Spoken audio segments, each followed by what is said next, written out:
আমরা বাইকের ইঞ্জিন নতুনভাবে করি বা কানেক্টিং রড পরিবর্তন করি, ওই সময়টা দেখবেন এই যে আপনাদের ক্রাঙ্কের যে স্পকেটটা আছে, এই স্পকেটের দাঁতটা যেন এখানকার যে টাইমেনটা আছে, এই টাইমেনটা কিন্তু আপনার অ্যাকুরেট হবে না।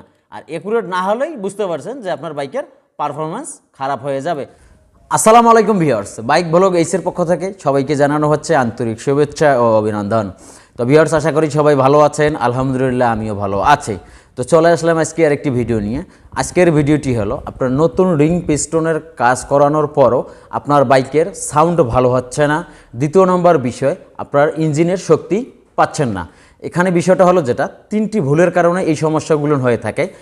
তিনটি ভুলের মধ্যে থাকবে আপনার ওই একই বিষয়, আপনার দুই দিকেই কিন্তু সমস্যা দেখা দেয়। যেমন ধরেন, আপনার বাইকের শক্তি কম, আপনি রিং পিস্টনের কাজ করে নিলেন, একটু শক্তি ভালো পাওয়ার কথা বা একটা ভালো পারফরমেন্স পাওয়ার কথা, আপনার ইঞ্জিনের শক্তি পাচ্ছেন না, এটি এক নম্বর বিষয়। দ্বিতীয় নম্বর বিষয়, আপনার বাইকের ইঞ্জিনের অনেক সময় সাউন্ড খারাপ হলেও আমরা রিং পিস্টন পরিবর্তন করে ডাইমেনশন বা ক্যামেরা ঘরও পরিবর্তন করে দেই, তারপরও আপনাদের বাইকের সাউন্ডটা ভালো হচ্ছে না। তো মোস্ট তিনটি কারণে আপনার ইঞ্জিনের শক্তি বা আপনার ইঞ্জিনের সাউন্ড ভালো হয় না নতুন রিং পিস্টনের কাজ করার পরেও। তো ভিউয়ার্স, পুরো ভিডিওটি দেখলে আপনারা আসলে বুঝতে পারবেন। তো আমি প্রতিটা বিষয় নিয়ে আমি আলোচনা করে আপনাদের সঙ্গে বুঝিয়ে দেওয়ার চেষ্টা করব। তো চলুন আমরা সরাসরি কাজে চলে যাই। জাস্ট আমরা এখন চেক করব যে আপনার ইঞ্জিন অয়েল পাম্প সার্কুলেশন ঠিকঠাক আছে কিনা।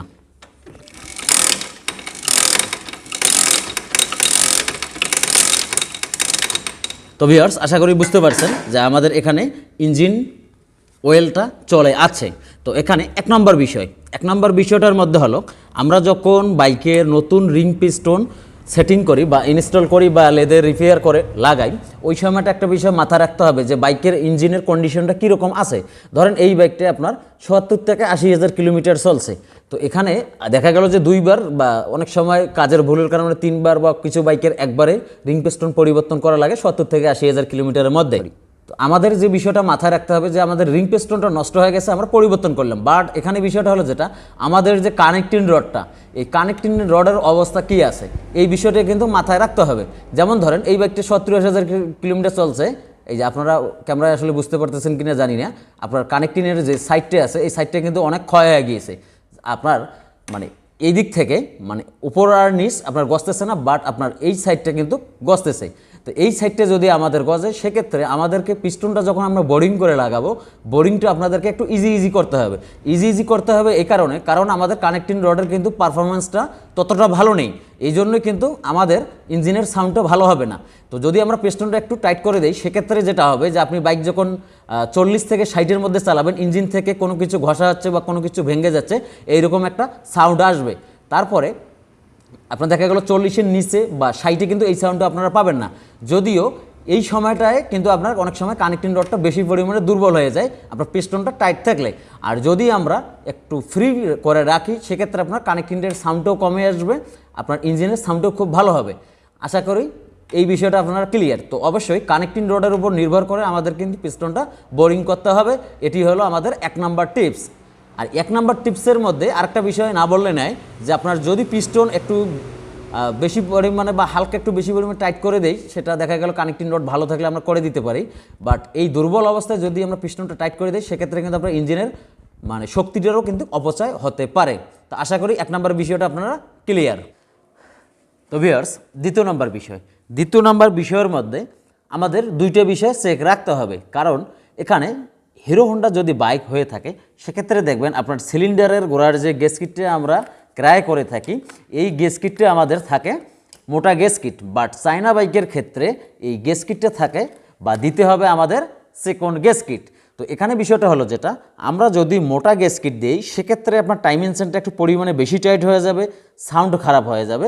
দ্বিতীয় নাম্বার বিষয় হলো যেটা, আমরা যখন সিলিন্ডারটা লাগাবো, এই মোটা গ্যাস কিট দেওয়ার কারণে এই উপরের যে কম্প্রেশনের যে জায়গাটা, এখানে একটু গ্যাপ সৃষ্টি হয়ে যাবে। সেক্ষেত্রে আপনার ইঞ্জিনের শক্তি কমে যাবে, একটা সময় দেখা গেল আপনার তেল মাইলেজটা কমে যাবে। তো এখানে বিষয়টা হলো, আমরা যখন নতুন রিং পিস্টন লাগাবো, ওই সময়টা আমরা এটা বুঝতে পারবো না, বাট যখন বাইকটি একটা সময় চলবে, ওই সময়টা এই সমস্যাটা দেখা দিবে।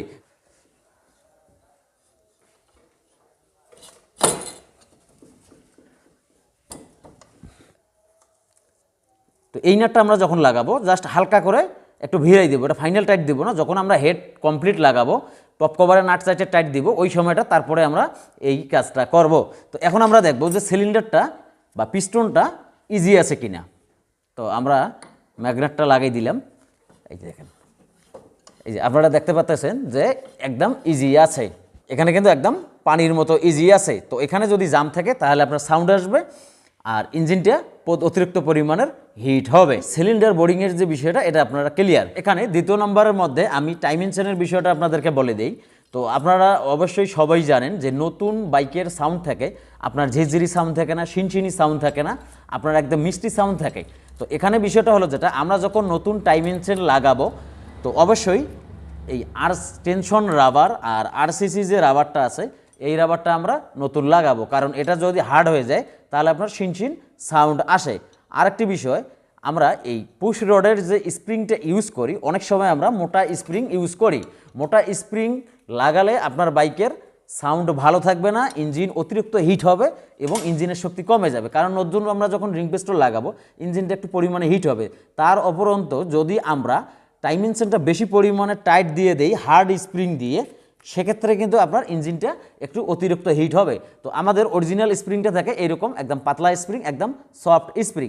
যদি আমরা হার্ড স্প্রিং দেই সেক্ষেত্রে পেছনের ড্রাইভ সেন্স যেরকম আমাদের টাইট বেশি হয়ে গেলে মানে বাইকটা ভারী চলে, পেছন থেকে শ্যান শ্যান শ্যান শ্যান সাউন্ড আসে, সেম একই ক্ষেত্রে ইঞ্জিনের যে টাইমেনশনের যে স্প্রিংটা আছে এটার উপরেই কিন্তু আপনার টাইমেনশনটা লুজ এবং টাইটের বিষয়টা ভ্যারি করে। তো আমরা এখানে অরিজিনাল যে স্প্রিংটা থাকে আমার ওটাই লাগাবো, প্রয়োজন হলে তো টাইমেনশন আমরা পরিবর্তন করে দিব। আর রিং পিস্টন যখন লাগাই ম্যাক্সিমাম সময় দেখা গেল যে আমরা টাইমেনশনটা রাখি না, ফেলাই দেই। তো হার্ড স্প্রিং দিলে কী হবে আমি আপনাদেরকে দেখাই যে আমরা এখন সফট স্প্রিং দিছি। তো বাইকটা আপনার যখন চলবে এই যে এটা আপনার অটোমেটিক মানে উঠানামা করবে। আর যখন আমরা হার্ড স্প্রিং দেব তখন কিন্তু এই যে ফ্রি পেলেটা আমরা রাখলাম বা মুভটা যে করতেছে এটা কিন্তু বাধা সৃষ্টি করবে। দেওয়ার কারণে আপনার টাইমেনশনটা একটু বেশি পরিমাণ টাইট হয়ে গেলে আপনার ইঞ্জিনের সাউন্ডটা স্যাঁতসেঁতে সাউন্ড হবে, ইঞ্জিনটা অতিরিক্ত হিট হবে এবং আপনার টপ স্পিডটাও কিন্তু কমে যাবে। কারণ নতুন রিং পিস্টন তার সঙ্গে আবার অতিরিক্ত ইঞ্জিন হিট হচ্ছে, এটা আমরা টাইট করে দেওয়ার কারণে। তো এই বিষয়টা মাথায় রাখবেন, আপনার অরিজিনাল টাইমেন স্প্রিং লাগাবেন, সাউন্ডটা ইনশাআল্লাহ 100% পারফেক্ট সাউন্ড হবে। তো আশা করি দ্বিতীয় নম্বর বিষয়টা আপনারা ক্লিয়ার। এখন তৃতীয় নম্বর বিষয়, তো তৃতীয় নম্বর বিষয়ের মধ্যে আমাদের হেডটা কিন্তু চলে আসে। তো হেডের আমাদের ক্যাম রকার আর ভাল্ব হুইল জেল ছাড়া কিন্তু কিছুই থাকে না। তো এখানে বিষয়টা হলো যেটা আমাদের ভাল্ব বুলেন যখন আমরা পরিবর্তন করি অবশ্যই আমরা গ্রাইন্ডিং করে লাগাই, কিন্তু তার সঙ্গে একটা জিনিস দেখতে হবে, অনেক বাইক আছে যে আপনার আরপিএমে রাখলে টিক টিক টিক টিক একটা সাউন্ড আসে, এটা কোনোভাবে বন্ধ হয় না। তো ওই বাইকগুলোর মধ্যে একটা জিনিস দেখবেন, আপনার এই যে সিটের যে অংশগুলো আছে এই অংশগুলো যদি আপনার বেশি পরিমাণের বসে যায় সেক্ষেত্রে কিন্তু আপনার কম্প্রেশনটা একটু কম থাকবে, মানে এক কথা ইঞ্জিনের শক্তি কম থাকবে আর tick tick tick tick sound করবে। গাইডের যে বিষয়টা, এই গাইডের বিষয়টা আমরা অনেক সময় দেখি যে লুজ হলে কিন্তু আমরা গাইডটা করে দিই।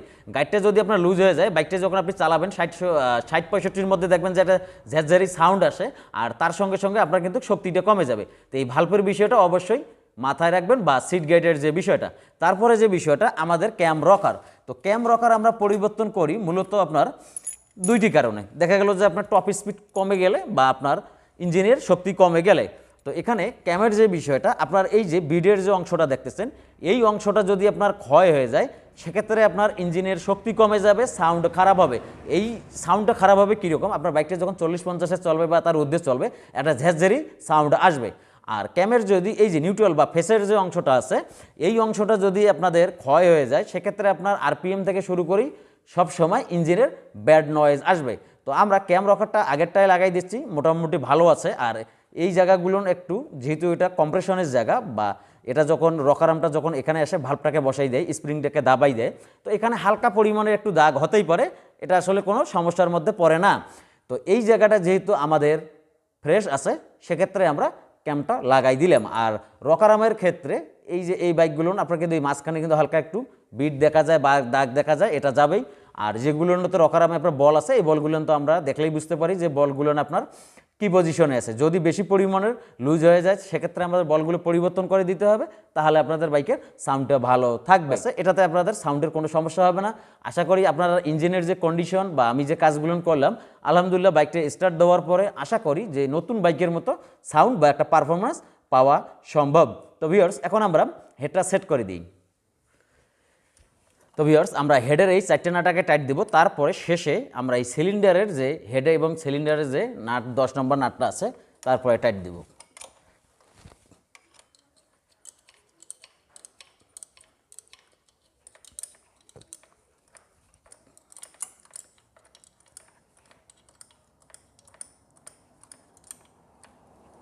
টাইমিংয়ের বিষয়টা আমি আপনাদেরকে একটু ক্লিয়ার করে দেই। তো এই যে এখানে দেখেন যে এই যে বিন্দু মার্কটা আর এই যে হেডের এখানে যে এই যে গ্যাপটা, এটা যেন 100% ঠিক থাকে। যদি আপনার একটু উপর দিকে যায় সেক্ষেত্রে আপনার বাইক খারাপ চলবে, এক ঘাট নিচে গেলেও আপনার বাইক খারাপ চলবে।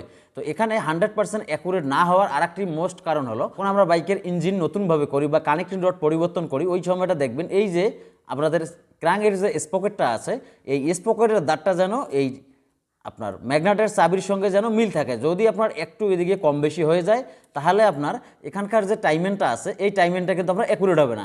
আর অ্যাকুরেট না হলেই বুঝতে পারছেন যে আপনার বাইকের পারফরমেন্স খারাপ হয়ে যাবে, আপনার ইঞ্জিন অতিরিক্ত হিট হবে, তেল বেশি খাবে, ইঞ্জিনের শক্তি কমে যাবে। আশা করি ক্লিয়ার।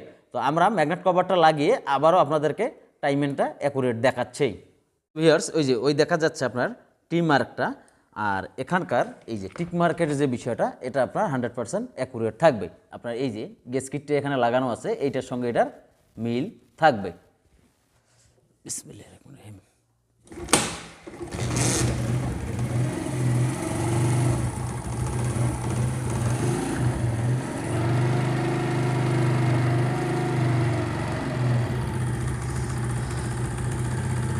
ভিউয়ার্স, বাইকটি স্টার্ট হয়ে গিয়েছে। যেহেতু নতুন রিং পিস্টন, ইঞ্জিনটা একটু হিট হবে, তো কিছুক্ষণ আমরা স্টার্টে রাখবো। তো এখনও বাইকটি আপনার পরিপূর্ণ ওকে হয় নাই। এই যে দেখেন যে আপনার তেলগুলো পুড়ে যাচ্ছে, মানে আপনার ধোয়া উঠতেছে। বাট বিষয়টা হলো যেটা, আপনারা সাউন্ডটা শুনুন। আশা করি বুঝতে পারছেন, আপনার বাইকটি যখন ফ্রি হবে সাউন্ডটা আরও স্মুথ হবে। তো ভিউয়ার্স, ভিডিওটি ভালো লাগলে অবশ্যই লাইক করে দিবেন, মূল্যবান মতামত কমেন্টস করে জানাই দেবেন, এবং আমার চ্যানেলে নতুন দর্শক হলে সাবস্ক্রাইব করে নোটিফিকেশন অল করে দিয়ে আমাদের সঙ্গেই থাকবেন। সবাই ভালো থাকবেন, আল্লাহ হাফেজ।